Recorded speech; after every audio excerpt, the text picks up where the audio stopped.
C'est à environ 15 mètres de haut que notre collègue au service Parc et Jardin, Serge Lidov, se hisse dans un arbre. Et pas n'importe lequel.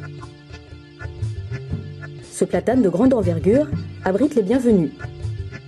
Une œuvre installée en 1996 dans le parc de la mairie et réalisée par la renommée sculptrice Louise Bourgeois, disparue en 2011. Sur le site, Serge, bien harnaché, est rapidement rejoint par son collègue Benoît.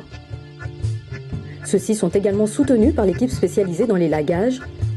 Tous ensemble, ils doivent mener une opération délicate, celle de procéder à l'enlèvement monumental de l'œuvre. Aujourd'hui, on doit démonter, du moins descendre les sculptures du platane afin d'être restaurées.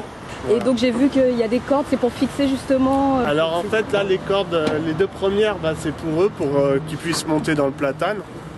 Et il y en aura une troisième qui va servir justement à descendre par contre là les sculptures.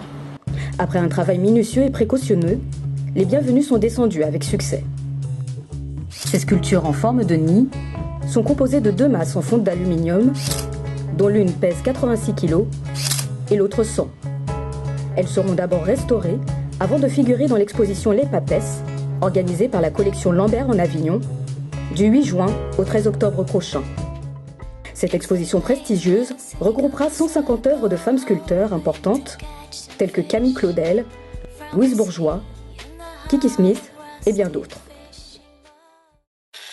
Seconde étape, la restauration. C'est accompagné d'une stagiaire en conservation et restauration de biens culturels qu'Olivier Morel va redonner un peu de lustre aux œuvres.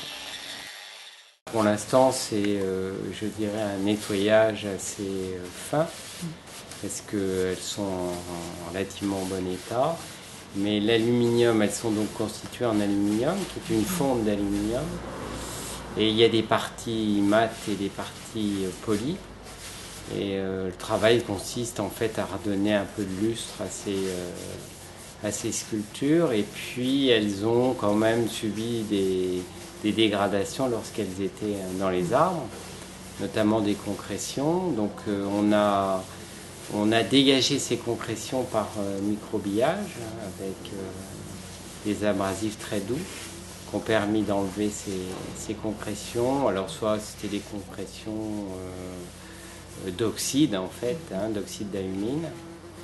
Et puis on a exercé un polissage et on termine avec une protection avec une cire microcristalline qui permet qu'elle soit protégée.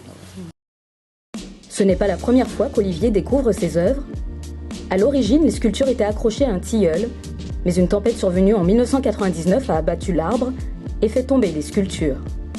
C'est ainsi qu'Olivier a procédé 1 an plus tard à une première restauration. Pour lui, la ville de Choisy-le-Roi a une chance incroyable d'accueillir ses œuvres, une aubaine également pour sa stagiaire, qui peut approcher de près ses sculptures en forme de nid et s'initier aux pratiques de la restauration. Je suis Crazy Galatia, je suis une étudiante à Paris 1, à Sorbonne. Je fais le Master 1 pour conservation et restauration des biens culturels. Dans ce cadre, je fais mon stage à l'atelier privé de restauration de M. Olivier Morel. C'est très intéressant que c'est possible de tisser des œuvres d'art. Aussi, la côté que je préfère plus, c'est que c'est un travail manuel. J'aime beaucoup de faire des choses avec mes mains. Dans quelques jours, les Bienvenus prendront la direction d'Avignon le temps de l'exposition, avant de retrouver plus tard leur nid d'accueil, celui du parc de la mairie de Choisy. Une aventure à suivre.